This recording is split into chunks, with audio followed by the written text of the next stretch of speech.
नमस्ते दोस्तों, book in short में आपका हार्दिक स्वागत है। आज हम सैम हैरिस की विख्यात पुस्तक द एंड ऑफ फेथ के बारे में बात करने वाले हैं। क्या आपने कभी गहराई से सोचा है कि जिस विश्वास को, जिस आस्था को हम अपनी सबसे बहुमूल्य विरासत समझते हैं, वही हमारी सबसे बड़ी कमजोरी हो सकती है। मैं आपको यकीन दिलाता हूं, इस ऑडियो पुस्तक को पूरा सुनने के बाद दुनिया को देखने का आपका दृष्टिकोण हमेशा के लिए बदल जाएगा। यह कोई साधारण ऑडियो पुस्तक नहीं है। यह आपके मानस में जड़े उन पुराने और बंद ताले को खोलने वाली चाबी है जिनके अस्तित्व से शायद आप अनभिज्ञ थे। आप में से कई लोग अपने जीवन में एक अजीब सी बेचैनी महसूस करते होंगे। आप दुनिया में हो रहे विवादों, नफरत और हिंसा को देखते हैं और सोचते हैं कि आखिर इन सब का मूल स्रोत कहाँ है। आप अपने आसपास के लोगों को बिना किसी तर्क या अकाट्य सबूत के बातों पर यकीन करते देखते हैं और आपके मन में एक वैचारिक संघर्ष चलता रहता है। यदि आप भी उन अनसुलझे सवालों के जवाब खोज रहे हैं जो आपको रात में चैन से सोने नहीं देते, तो यह ऑडियो पुस्तक आपकी उन सभी समस्याओं को मूल से समझने में सहायता करेगी। यह आपको स्पष्ट रूप से दिखाएगी कि कैसे हम बिना सोचे समझे मान लेने की आदत के कारण व्यक्तिगत और सामाजिक दोनों ही स्तरों पर एक बड़ी कीमत चुकाते हैं। इस ऑडियो पुस्तक का वादा है कि यह आपको बौद्धिक रूप से पूरी तरह आज़ाद करेगी। यह आपको एक ऐसा दृष्टिकोण प्रदान करेगी जिससे आप दुनिया को ज़्यादा स्पष्टता से देख पाएंगे। आपके अंदर सही और गलत का निर्णय लेने के लिए एक मजबूत नैतिक ढांचा तैयार होगा, जो किसी पुरानी धार्मिक किताब या किसी के मौखिक कथन पर आधारित नहीं होगा, बल्कि शुद्ध तर्क और मानवीय संवेदना पर आधारित होगा। अगर आप अपनी स्थापित मान्यताओं पर सवाल उठाने से डरते हैं या आपको लगता है कि कुछ विषयों पर चर्चा नहीं करनी चाहिए, तो शायद यह ऑडियो पुस्तक आपके लिए नहीं है। लेकिन अगर आप निर्भीकता से सच जानने के लिए तत्पर हैं, चाहे वह कितना भी असुविधाजनक क्यों न हो, तो एक ऐसे बौद्धिक सफर के लिए तैयार हो जाइए जो आपको भीतर तक झकझोर कर रख देगा। यह ऑडियो पुस्तक विशेष रूप से उन लोगों के लिए है जो अपनी पूरी क्षमता का उपयोग करना चाहते हैं, जो जीवन की जटिल चुनौतियों का सामना करने के लिए बेहतर वैचारिक उपकरण चाहते हैं, या जो सकारात्मक और स्थायी परिवर्तन के लिए नए मार्ग तलाश रहे हैं। हम इसमें कुछ ऐसी सच्चाइयों को उजागर करेंगे जो आपको हैरान कर देंगी, खासकर जब हम यह जानेंगे कि कैसे सामान्य आस्था भी उग्रवाद के लिए अनजाने में एक उर्वर जमीन तैयार करती है। अध्याय नंबर 1, विश्वास का भ्रम। क्यों बिना पर्याप्त सबूत के किसी बात को मान लेना सबसे खतरनाक विचार है। नमस्ते। चलिए इस वैचारिक सफर की शुरुआत करते हैं एक बहुत ही सरल लेकिन गहरे सवाल के साथ। आप किन बातों पर विश्वास करते हैं और क्यों? क्या आपने कभी अपनी सबसे गहरी मान्यताओं की नींव को टटोल कर देखा है? सैम हैरिस अपनी इस बेबाक किताब की शुरुआत इसी निर्णायक बिंदु से करते हैं, और यह एक ऐसा बिंदु है जो हमें असहज कर सकता है। वह कहते हैं कि हमारे समाज में, खासकर धर्म के दायरे में, बिना किसी ठोस प्रमाण के किसी बात पर यकीन कर लेना न केवल पूर्णतः स्वीकार्य है, बल्कि इसे एक नैतिक गुण माना जाता है। इसे आस्था का उदात्त नाम दिया जाता है। लेकिन क्या यह वास्तव में एक गुण है, या यह एक ऐसी मानसिक दुर्बलता है जिसे हमने सम्मान का चोला पहना दिया है? सोचिए, अगर आपका कोई करीबी मित्र आपसे कहे कि उसके बगीचे में एक अदृश्य यूनिकॉर्न रहता है, तो आपकी प्रतिक्रिया क्या होगी? आप शायद उससे कहेंगे कि वह इस विचित्र दावे का कोई सबूत दे। अगर वह कहे कि सबूत की कोई आवश्यकता नहीं, मैं बस यकीन करता हूं, तो आप उसकी मानसिक स्वास्थ्य स्थिति के लिए चिंतित हो जाएंगे। लेकिन जब यही बात अरबों लोग एक अदृश्य सर्वशक्तिमान सत्ता के बारे में कहते हैं, तो हम इसे आस्था कहकर इसका न केवल सम्मान करते हैं, बल्कि इसे पवित्र मानते हैं। हैरिस इसी स्पष्ट दोहरे मापदंड पर उंगली उठाते हैं। वे तर्क देते हैं कि विश्वास यानी बिना पर्याप्त सबूत के किसी बात को सत्य मान लेना जीवन के हर क्षेत्र में एक अवगुण है, एक बौद्धिक विफलता है। तो फिर धर्म के क्षेत्र में यह अचानक एक महान गुण कैसे बन जाता है? यह वह पहला वैचारिक झटका है जो लेखक हमें देते हैं। वे हमें यह सोचने पर विवश करते हैं कि क्या हमारी सबसे पवित्र धारणाएं भी गंभीर जांच के दायरे से बाहर होनी चाहिए?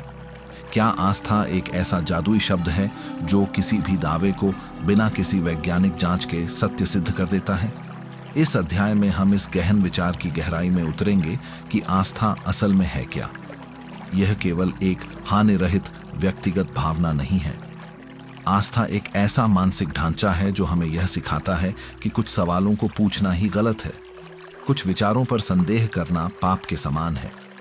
यह हमें बताती है कि कुछ धार्मिक पुस्तकें इतनी पवित्र हैं कि उनके लिखे हर शब्द को अक्षरशः सत्य मानना अनिवार्य है, भले ही वे बातें आधुनिक विज्ञान, तर्कशास्त्र और सार्वभौमिक नैतिकता के बिल्कुल विपरीत हों। हैरिस हमें चुनौती देते हैं कि हम अपने जीवन के किसी और हिस्से के बारे में सोचें जहां हम आस्था के आधार पर महत्वपूर्ण निर्णय लेते हैं। क्या आप अपना धन किसी ऐसे बैंक में जमा करेंगे जो कहता है हमारे पास कोई सुरक्षा प्रणाली नहीं है, बस हम पर आस्था रखो?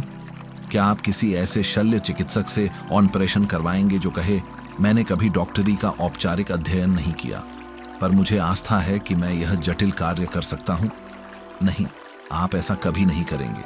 आप जीवन के हर मोड़ पर अकाट्य सबूत मांगते हैं, योग्यता देखते हैं और तर्क का उपयोग करते हैं। तो फिर जीवन के सबसे महत्वपूर्ण सवालों के जवाब के लिए, जैसे कि ब्रह्मांड कैसे बना, हमारा उद्देश्य क्या है या मृत्यु के बाद क्या होता है, हम तर्क और सबूत के दरवाजे बंद क्यों कर देते हैं? यह अध्याय आपको यह तीव्रता से महसूस कराएगा कि आस्था का सम्मान करना असल में तर्क का अपमान करना है। यह एक ऐसी मानसिक आदत है जो हमें दुनिया को वैसा देखने से स्पष्ट रूप से रोकती है जैसी वह वास्तव में है, और हमें उसे वैसा देखने पर मजबूर करती है जैसा हम भावनात्मक रूप से चाहते हैं कि वह हो। अब आप सोच रहे होंगे कि इसमें वास्तविक खतरा क्या है। अगर कोई अपने घर में शांति से किसी बात पर यकीन करता है तो उससे किसी दूसरे व्यक्ति को क्या हानि? यहीं पर हैरिस एक बहुत महत्वपूर्ण बात हमारे सामने लाते हैं। वे कहते हैं कि हमारे विश्वास ही हमारे कर्मों को जन्म देते हैं। जो हम मानते हैं वही हम करते हैं। अगर कोई व्यक्ति यह दृढ़ता से मानता है कि किसी खास पवित्र किताब में लिखा है कि अविश्वासियों को खत्म कर देना चाहिए, तो यह सिर्फ एक अमूर्त विचार नहीं रह जाता। यह एक खतरनाक हिंसक विचारधारा बन जाती है जो भीषण हिंसा को जन्म दे सकती है। अगर कोई मानता है कि केवल प्रार्थना से बीमारी ठीक हो सकती है और वह अपने बच्चे को डॉक्टर के पास ले जाने के बजाय सिर्फ प्रार्थना करता है, तो उसका विश्वास उसके बच्चे की जान ले सकता है। हैरिस का स्पष्ट कहना है कि विचार कभी भी पूरी तरह से व्यक्तिगत या निजी नहीं होते। वे समाज में तेजी से फैलते हैं और उनके व्यापक परिणाम होते हैं। जब हम आस्था जैसी तर्कहीन प्रक्रिया का महिमा मंडन करते हैं तो हम एक ऐसा वैचारिक दरवाजा खोल देते हैं जिससे हर तरह के खतरनाक और बेतुके विचार समाज में अपनी जगह बना लेते हैं। हम अच्छे विचारों को बुरे विचारों से अलग करने की अपनी नैसर्गिक क्षमता खो देते हैं, क्योंकि हमारा मापदंड सबूत नहीं बल्कि भावनात्मक मान्यता की शक्ति बन जाता है। इस अध्याय का सबसे शक्तिशाली तर्क यह है कि आस्था हमें खुली बातचीत करने से रोकती है। कल्पना कीजिए कि दो लोग हैं।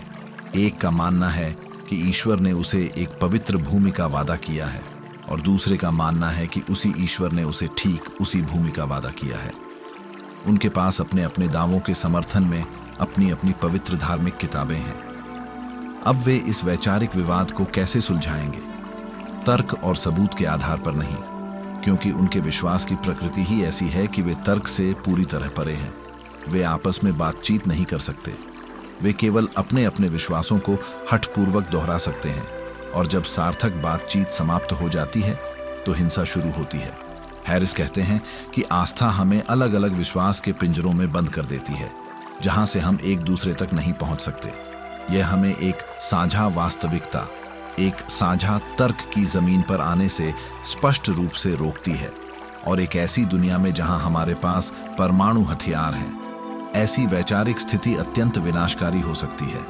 यह अध्याय आपको यह सोचने पर मजबूर करेगा कि क्या दुनिया की बहुत सारी समस्याओं का मूल कारण यही बिना सबूत के मानने की घातक आदत तो नहीं है? क्या हम एक ऐसे मानसिक वायरस को सम्मान दे रहे हैं जो हमें एक दूसरे के विरुद्ध कर रहा है?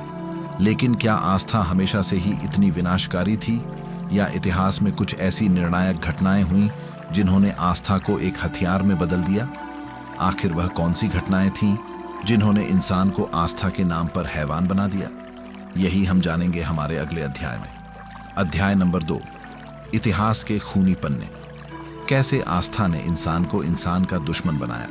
पिछले अध्याय में हमने यह समझा कि बिना सबूत के विश्वास करना अपने आप में एक गंभीर समस्याजनक प्रक्रिया है। लेकिन अब हम इस सवाल का सामना करेंगे कि क्या यह केवल एक सैद्धांतिक समस्या है या इसका वास्तविक, ठोस और भयानक परिणाम भी हुआ है। इस अध्याय में सैम हैरिस हमें इतिहास के एक ऐसे कठिन दौरे पर ले जाते हैं जो कमजोर दिल वालों के लिए नहीं है। यह द्वारा उन पन्नों को पूरी निर्भीकता से खोलता है जिन्हें हम अक्सर अनदेखा करना पसंद करते हैं। यह हमें दिखाता है कि कैसे धर्म और आस्था के नाम पर इंसानी इतिहास खून से पूरी तरह सना हुआ है। यह कोई अतिशयोक्ति नहीं बल्कि एक कटु ऐतिहासिक सच्चाई है।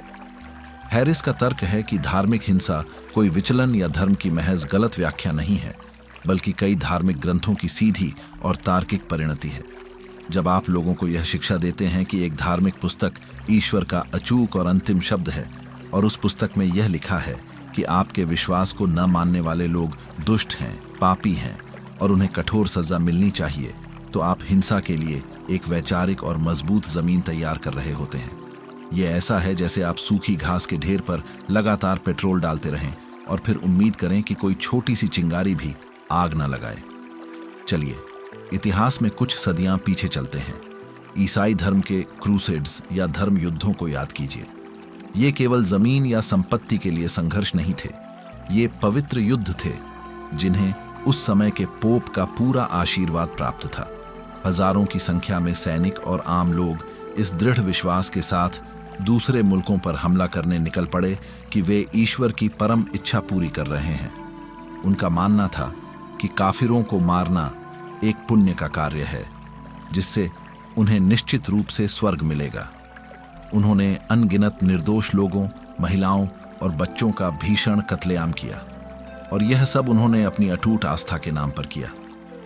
फिर स्पेनिश इंक्विजिशन को देखिए, जहां चर्च ने उन लोगों को व्यवस्थित रूप से सताया और जिंदा जला दिया जिन पर विधर्मी होने का सिर्फ शक था।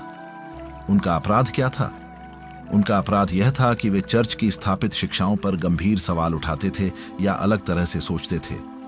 उन्हें अत्यंत कष्ट देकर यह स्वीकार करने के लिए मजबूर किया जाता था कि वे शैतान के पुजारी हैं और यह सब आत्मा को बचाने के पवित्र काम के नाम पर किया जाता था। हैरिस हमें यह सोचने पर विवश करते हैं कि इस तरह की अमानवीय क्रूरता के लिए प्रेरणा कहां से आती है। यह प्रेरणा उन धार्मिक सिद्धांतों से आती है जो यह बताते हैं कि विश्वास इतना महत्वपूर्ण है कि उसके लिए किसी की जान लेना भी पूरी तरह जायज है। और यह केवल अतीत की बात नहीं है। हैरिस हमें वर्तमान आधुनिक दुनिया की तरफ देखने के लिए कहते हैं। वे सीधे सीधे इस्लामी उग्रवाद की बात करते हैं, एक ऐसा संवेदनशील विषय जिस पर बात करने से बहुत से लोग आज भी कतराते हैं। वे कहते हैं कि 11 सितंबर के हमलावर मूर्ख या पागल नहीं थे, वे अपने स्थापित मानकों के हिसाब से बहुत तर्क संगत थे। वे वास्तव में मानते थे कि वे एक जिहाद में हिस्सा ले रहे हैं, कि मृत्यु के बाद उन्हें स्वर्ग में बेहतर हूरें मिलेंगी और यह कि वे अमेरिका जैसे शैतान को सजा देकर अल्लाह को प्रसन्न कर रहे हैं। उनका हर कदम उनके धार्मिक विश्वास से पूरी तरह प्रेरित था। वे मौत से नहीं डरते थे क्योंकि उनका विश्वास उन्हें सिखाता था कि मौत तो एक बेहतर जीवन का सीधा द्वार है। हैरिस का स्पष्ट कहना है कि जब तक हम इस बात को स्वीकार नहीं करते कि उनके विश्वास ने उन्हें ऐसा जघन्य कृत्य करने के लिए प्रेरित किया, तब तक हम समस्या के मूल तक कभी नहीं पहुंच पाएंगे। हम गरीबी, राजनीति या अमेरिकी विदेश नीति जैसे सतही बाहरी कारणों में जवाब खोजते रहेंगे, जबकि असली कारण उनके दिमाग में मौजूद उन विचारों में है, उन विचारों में जिन्हें उनकी आस्था ने पवित्र, निर्विवाद और अपरिवर्तनीय बना दिया है। यह अध्याय एक बहुत ही असहज करने वाला सवाल उठाता है, क्या सभी धर्म बराबर रूप से खतरनाक हैं? हैरिस का जवाब है नहीं।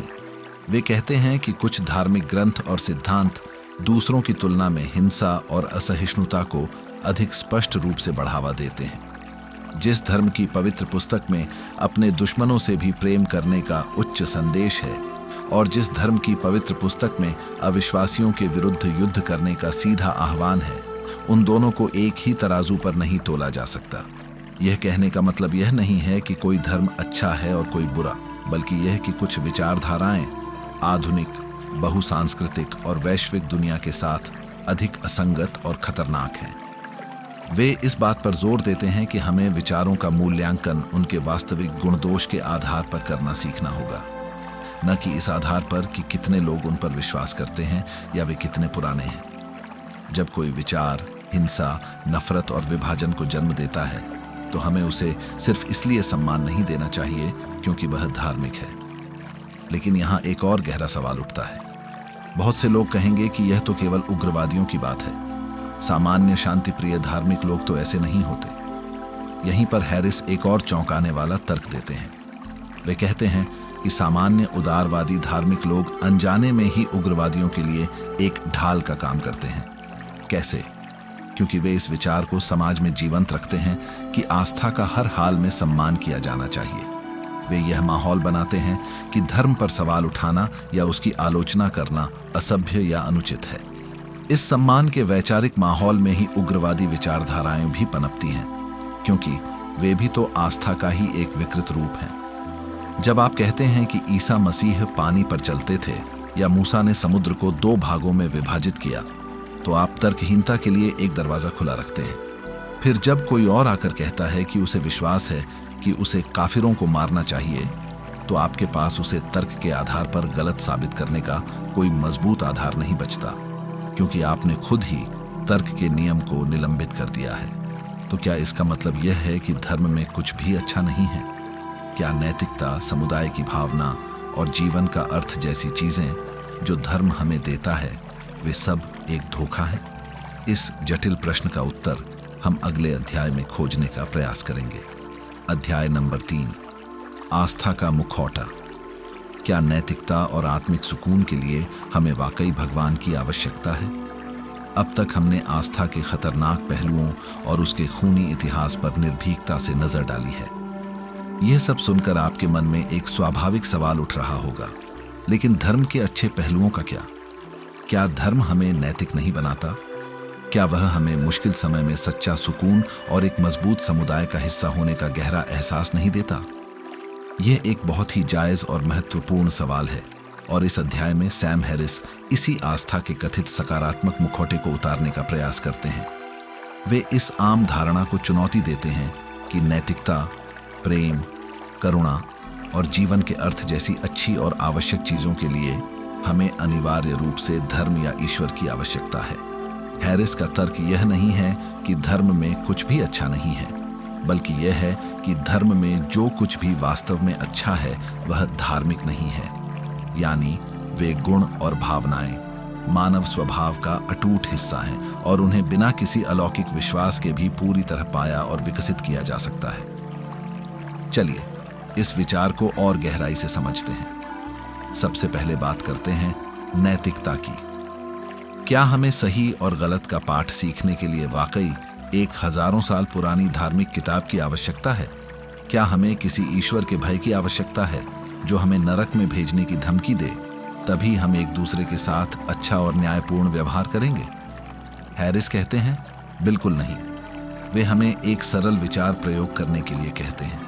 क्या आप मानते हैं कि किसी बच्चे को जानबूझकर कष्ट देना गलत है? आप कहेंगे, हाँ, बिल्कुल गलत है।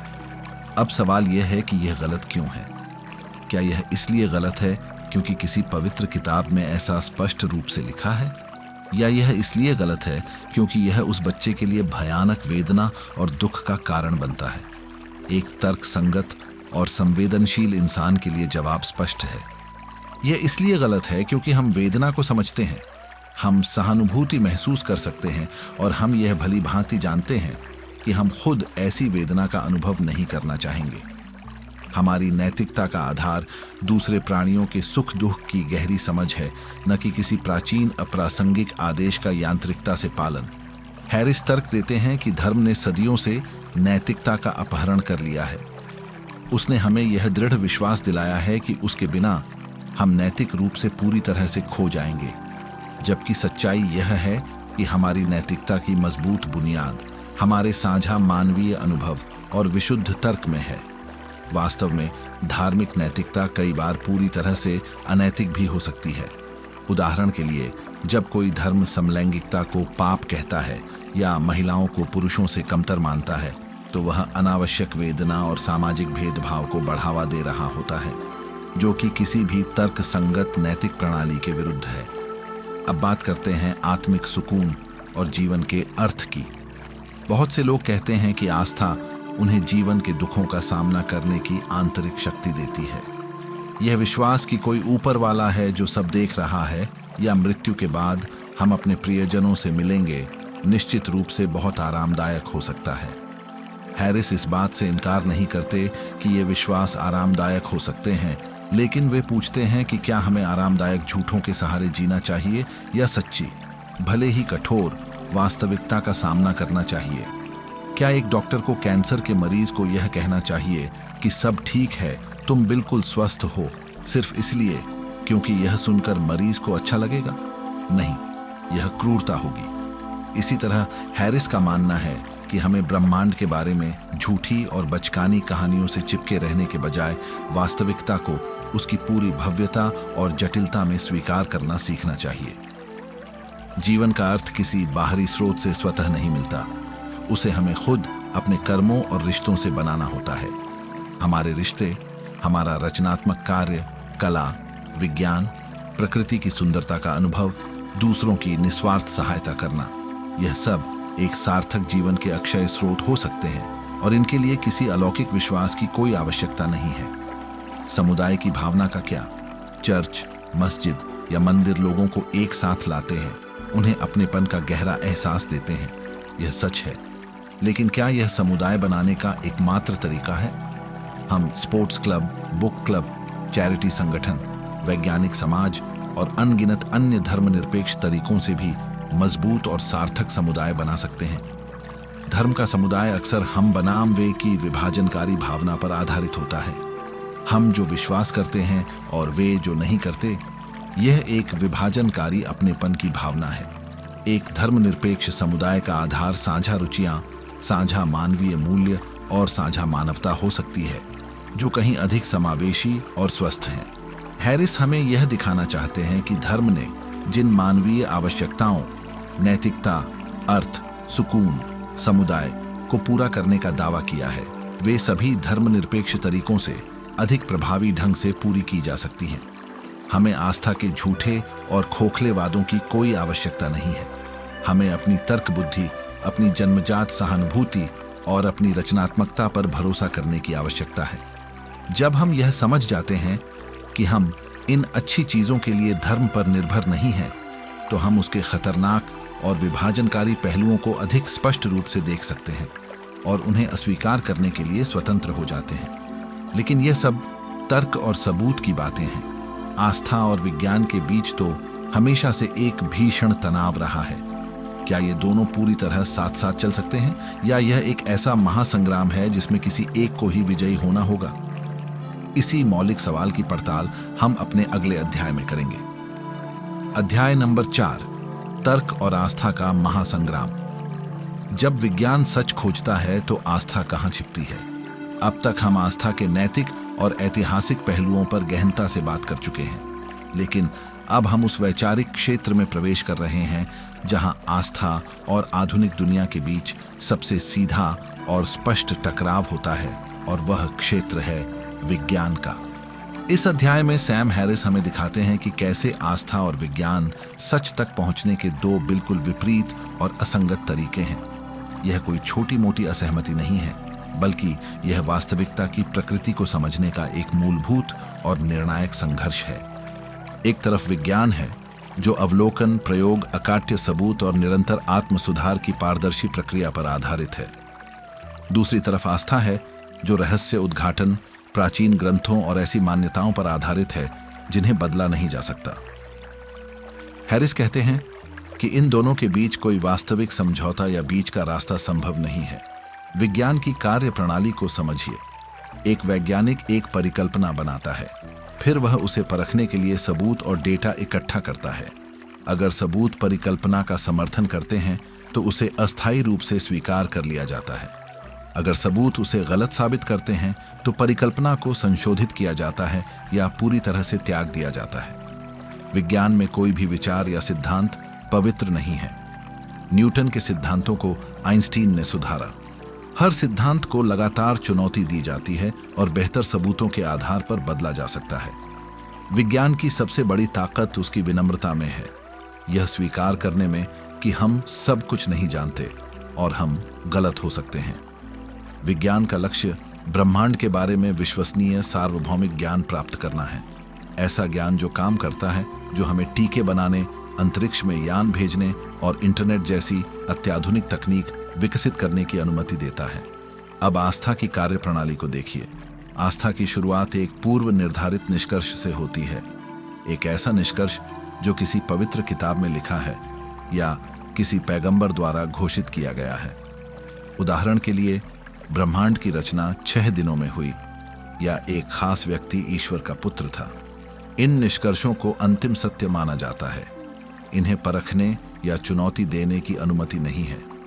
अगर कोई सबूत इन मान्यताओं के विरुद्ध जाता है, जैसे कि जीवाश्म रिकॉर्ड या जेनेटिक अध्ययन जो विकासवाद को स्पष्ट रूप से दर्शाते हैं, तो आस्थावान व्यक्ति सबूत को खारिज कर देता है, न कि अपनी अपरिवर्तनीय मान्यता को। आस्था का लक्ष्य विश्वास को बनाए रखना है, चाहे वस्तुनिष्ठ वास्तविकता कुछ भी हो। यह एक ऐसी मानसिक स्थिति है जो कहती है, मुझे परवाह नहीं कि सबूत क्या कहते हैं, मैं इसी पर विश्वास करूंगा। हैरिस इस मौलिक अंतर को उजागर करते हुए कहते हैं कि विज्ञान हमें दुनिया के बारे में अपने विचार बदलने के लिए प्रोत्साहित करता है, जबकि आस्था हमें वास्तविकता से मुंह मोड़ने के लिए प्रोत्साहित करती है। बहुत से लोग यह तर्क देते हैं कि विज्ञान और धर्म अलग अलग क्षेत्रों से संबंधित हैं। वे कहते हैं कि विज्ञान कैसे के सवालों का जवाब देता है, यानी ब्रह्मांड कैसे काम करता है, जबकि धर्म क्यों के सवालों का जवाब देता है, यानी हमारा उद्देश्य क्या है। इस विचार को नॉन ओवरलैपिंग मैजिस्टेरिया एनोमा कहा जाता है। हैरिस इस विचार को सिरे से खारिज करते हैं। वे कहते हैं कि यह एक झूठा और कृत्रिम विभाजन है। धर्म केवल क्यों के सवालों का जवाब देने का दावा नहीं करता, वह कैसे के सवालों पर भी बहुत सारे तथ्यात्मक दावे करता है। वर्जिन बर्थ, कुंवारी से जन्म, पानी पर चलना, मृतकों को जीवित करना, प्रार्थनाओं का उत्तर देना, यह सभी भौतिक दुनिया के बारे में सीधे तथ्यात्मक दावे हैं। यह ऐसे दावे हैं जिनकी वैज्ञानिक रूप से जांच की जा सकती है, और जब भी इन दावों की जांच की जाती है तो वे हमेशा गलत पाए जाते हैं।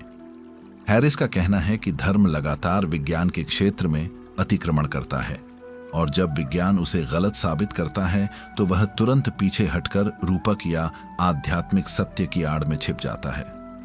इस महासंग्राम का सबसे स्पष्ट उदाहरण विकासवाद के सिद्धांत पर होने वाली बहस है।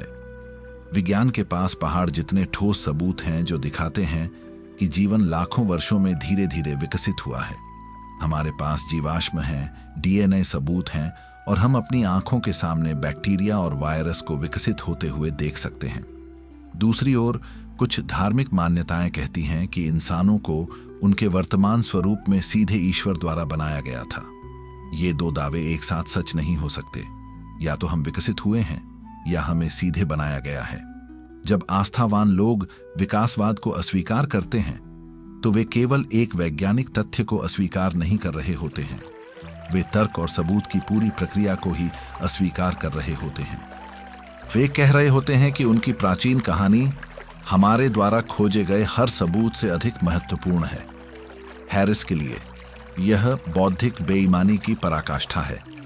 यह एक ऐसी दुनिया बनाने जैसा है जहां व्यक्तिगत पसंद और भावनाएं वस्तुनिष्ठ तथ्यों पर पूरी तरह हावी हो जाती हैं, और ऐसी दुनिया में कोई भी वास्तविक प्रगति संभव नहीं है। विज्ञान हमें दिखाता है कि हम एक विशाल और उदासीन ब्रह्मांड में एक छोटे से ग्रह पर रहने वाले एक विकसित जीव हैं। यह सच्चाई कुछ लोगों को भावनात्मक रूप से डरावनी लग सकती है, लेकिन हैरिस का मानना है कि इसमें एक गहरी सुंदरता, विनम्रता और आश्चर्य भी है।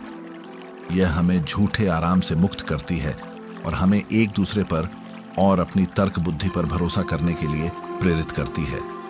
लेकिन अगर हम धर्म और आस्था को पूरी तरह से त्याग दें तो क्या हमारे पास कुछ बचेगा? क्या बिना धर्म के एक सार्थक और नैतिक जीवन संभव है? क्या आध्यात्मिकता के लिए कोई और मार्ग है? यही वह अंतिम और सबसे महत्वपूर्ण सवाल है जिसका जवाब हम अपने अंतिम अध्याय में तलाशेंगे। अध्याय नंबर 5, चेतना का नया सवेरा।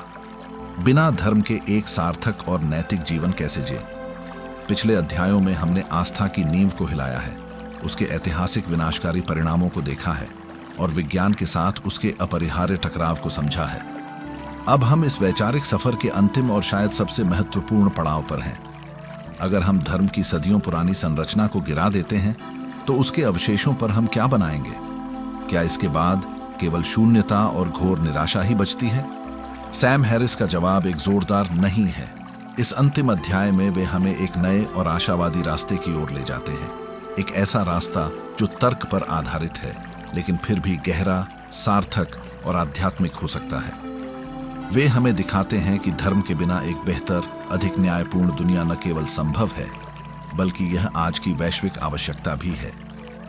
यह चेतना के एक नए सवेरे का स्पष्ट आह्वान है। सबसे पहले हैरिस इस विचार को मजबूती से पुष्ट करते हैं कि नैतिकता के लिए हमें धर्म की बिल्कुल भी आवश्यकता नहीं है। जैसा कि हमने पहले भी चर्चा की, हमारी नैतिकता का आधार शुद्ध तर्क और नैसर्गिक सहानुभूति है। हम एक ऐसे नैतिक परिदृश्य की कल्पना कर सकते हैं जिसका आधार प्राणियों का व्यापक कल्याण हो। जो कर्म या नीतियां चेतन प्राणियों के सुख को उन्नत करती हैं और दुख को कम करती हैं, वे अच्छी हैं। जो कर्म अनावश्यक वेदना, दुख और कष्ट को बढ़ाते हैं, वे बुरे हैं। यह एक सरल लेकिन सार्वभौमिक रूप से शक्तिशाली नैतिक ढांचा है। इसके लिए हमें किसी ईश्वर की आज्ञाओं या नरक के भय की कोई आवश्यकता नहीं है। हमें बस इस अकाट्य तथ्य को स्वीकार करने की आवश्यकता है कि हम सभी सुख चाहते हैं और दुख से बचना चाहते हैं। इस आधार पर हम समलैंगिक विवाह, महिलाओं के अधिकार और वैज्ञानिक अनुसंधान जैसे संवेदनशील मुद्दों पर भी स्पष्ट और नैतिक निर्णय ले सकते हैं, जो कई रूढ़िवादी धार्मिक ढांचों के लिए मुश्किल है। हैरिस का मानना है कि विज्ञान भी नैतिकता में हमारी सक्रिय सहायता कर सकता है। मनोविज्ञान, तंत्रिका विज्ञान और समाजशास्त्र जैसे क्षेत्र हमें यह समझने में सहायता कर सकते हैं कि कौन सी सामाजिक संरचनाएं और व्यक्तिगत आदतें मानवीय खुशी और कल्याण को अधिकतम करती हैं। दूसरा, हैरिस आध्यात्मिकता के विचार को धर्म के चंगुल से पूरी तरह बचाते हैं। अक्सर हम आध्यात्मिकता को पूजा पाठ, कर्मकांड और अलौकिक विश्वासों से जोड़कर देखते हैं, लेकिन हैरिस एक अलग तरह की आध्यात्मिकता की बात करते हैं, एक तर्क संगत आध्यात्मिकता। वे कहते हैं कि आध्यात्मिकता का असली अर्थ है अपने मन और चेतना की प्रकृति की गहरी वैज्ञानिक जांच करना। यह समझना कि हमारे विचार और भावनाएं कैसे काम करती हैं और आत्म जागरूकता के माध्यम से अपने आंतरिक दुखों को कम करना। इसके लिए ध्यान, मेडिटेशन जैसी वैज्ञानिक तकनीकों का उपयोग किया जा सकता है। ध्यान कोई रहस्यमय या धार्मिक क्रिया नहीं है, बल्कि यह अपने मन को प्रशिक्षित करने का एक तरीका है, ठीक वैसे ही जैसे हम व्यायाम से अपने शरीर को प्रशिक्षित करते हैं। ध्यान के माध्यम से हम अपने विचारों के प्रवाह को बिना उनसे उलझे देखना सीख सकते हैं। हम अपने अहंकार की भ्रामक प्रकृति को समझ सकते हैं और हम वर्तमान क्षण में अधिक शांति और स्पष्टता का अनुभव कर सकते हैं। यह एक ऐसा गहन अनुभव है जिसे कई संत और आर्षि ज्ञान या मोक्ष कहते आए हैं, लेकिन हैरिस का तर्क है कि इस अनुभव को पाने के लिए किसी भी धार्मिक सिद्धांत पर विश्वास करने की आवश्यकता नहीं है। यह मानव मन की एक नैसर्गिक क्षमता है जिसे कोई भी व्यक्ति विकसित कर सकता है। अंत में हैरिस हमें एक साहसिक और आशावादी भविष्य की मनमोहक तस्वीर दिखाते हैं। एक ऐसी दुनिया की कल्पना कीजिए जहां बच्चे स्कूलों में आलोचनात्मक सोच और वैज्ञानिक पद्धति सीखते हैं, न कि धार्मिक सिद्धांत। एक ऐसी दुनिया की कल्पना कीजिए जहां सार्वजनिक नीतियों पर बहस ठोस सबूतों और तर्क के आधार पर होती है, न कि पवित्र ग्रंथों की अस्पष्ट व्याख्याओं पर। एक ऐसी दुनिया की कल्पना कीजिए जहां हम अपनी मानवता को राष्ट्रीयता या धार्मिक पहचान से ऊपर रखते हैं। यह कोई यूटोपिया या असंभव सपना नहीं है। यह तर्क, करुणा और हमारे साझा मानवीय मूल्यों पर आधारित एक स्वस्थ समाज बनाने का एक प्राप्य लक्ष्य है। हैरिस मानते हैं कि यह रास्ता आसान नहीं है। आस्था की आदतें हजारों सालों से हमारे समाज में गहरी बुनियाद बनाए हुए हैं, लेकिन वे यह भी मानते हैं कि मानव प्रगति का पूरा इतिहास ही तर्क की निर्णायक जीत का इतिहास है। हमने यह मानना त्याग दिया है कि बीमारियां बुरी आत्माओं के कारण होती हैं। हमने यह मानना त्याग दिया है कि कि राजाओं को शासन करने का दैवीय अधिकार है। अब समय आ गया है कि हम यह मानना भी त्याग दें कि बिना सबूत के विश्वास करना एक महान गुण है। द एंड ऑफ फेथ का अंत निराशावादी नहीं, बल्कि एक शक्तिशाली आह्वान है। यह हमें अपने सबसे कीमती उपहार, हमारी तर्क करने की क्षमता को अपनाने और उसका उपयोग एक अधिक शांतिपूर्ण, न्यायपूर्ण और तर्कसंगत दुनिया बनाने के लिए करने का आह्वान है। यह हमें नींद से जागकर चेतना के नए सवेरे को अपनाने के लिए कहता है। तो दोस्तों, यह था सैम हैरिस की साहसिक और विचारोत्तेजक पुस्तक द एंड ऑफ फेथ का विस्तृत सार। हमने एक लंबे और चुनौतीपूर्ण वैचारिक सफर को तय किया है। हमने देखा कि कैसे बिना सबूत के विश्वास करना, जिसे हम आस्था कहते हैं, केवल एक व्यक्तिगत मामला नहीं, बल्कि एक खतरनाक सामाजिक आदत हो सकती है।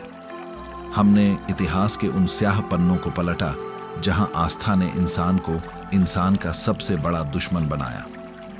हमने इस स्थापित धारणा को भी चुनौती दी कि नैतिकता और आत्मिक सुकून के लिए हमें धर्म की आवश्यकता है, और देखा कि कैसे विज्ञान और तर्क आस्था के सभी दावों के सामने एक मजबूत चुनौती पेश करते हैं। और अंत में हमने एक नए रास्ते की संभावना को तलाशा, एक ऐसा रास्ता जो तर्क, करुणा और चेतना की गहरी समझ पर आधारित है। इस ऑडियो पुस्तक का मकसद किसी की भावनाओं को ठेस पहुंचाना नहीं, बल्कि विचारों को उत्तेजित करना था। इसका उद्देश्य आपको यह बताना नहीं है कि क्या सोचना है, बल्कि आपको कैसे सोचना है, इसके लिए आवश्यक उपकरण देना है। सैम हैरिस हमें एक बहुत ही सरल लेकिन शक्तिशाली संदेश देते हैं। हमारे विश्वासों के दूरगामी परिणाम होते हैं। एक ऐसी दुनिया में जहां हमारे पास खुद को नष्ट करने की शक्ति है, हम अब और तर्कहीनता के साथ जीने का जोखिम नहीं उठा सकते। हमें अपने विचारों के लिए जिम्मेदारी लेनी होगी। हमें सवाल पूछने का साहस करना होगा, भले ही वे हमें असहज करें। हमें सबूत को भावना से ऊपर रखना सीखना होगा। इस बौद्धिक सफर में मेरे साथ बने रहने के लिए आपका बहुत बहुत आभार। मुझे उम्मीद है कि इन विचारों ने आपके मन में कुछ नए सवाल और संभावनाएं जगाई होंगी। अगर इस ऑडियो पुस्तक ने आपके मन में एक भी नया विचार जगाया है या आपको कुछ सोचने पर मजबूर किया है, तो कृपया इस वीडियो को लाइक करें। आपके लाइक हमें यह बताते हैं कि इस तरह का गहरा कंटेंट आप तक पहुंच रहा है। कमेंट में हमें बताएं कि आप इस विषय पर क्या सोचते हैं। क्या आप सैम हैरिस के तर्कों से सहमत हैं या असहमत? आपकी राय हमारे लिए बहुत महत्वपूर्ण है। और हाँ, अगर आप भविष्य में भी ऐसी ही गहरी और जीवन बदलने वाली ऑडियो पुस्तक समरी सुनना चाहते हैं, तो बुक इन शॉर्ट चैनल को सब्सक्राइब करना मत भूलिए और उस घंटी वाले आइकॉन को भी दबा दें, ताकि आप हमारा कोई भी नया वीडियो मिस न करें। एक बार फिर आपका बहुत बहुत धन्यवाद। मिलते हैं अगली ऑडियो पुस्तक में। तब तक सोचते रहिए और सीखते रहिए।